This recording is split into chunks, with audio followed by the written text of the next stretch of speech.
HTML5 semantic elements.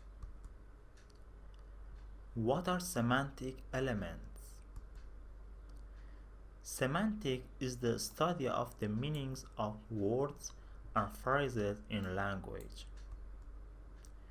Semantic elements are elements with a meaning. A semantic element clearly describes its meaning to both browser and the developer.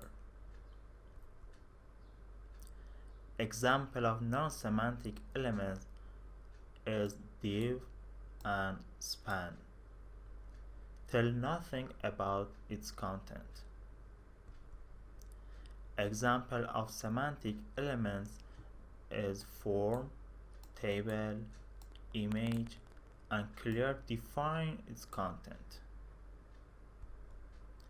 New semantic element in HTML5: article, aside, details,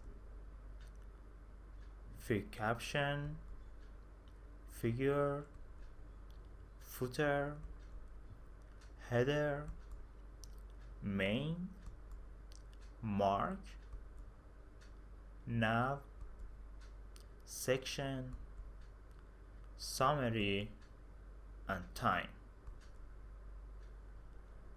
Header, nav, section, aside, article, and footer.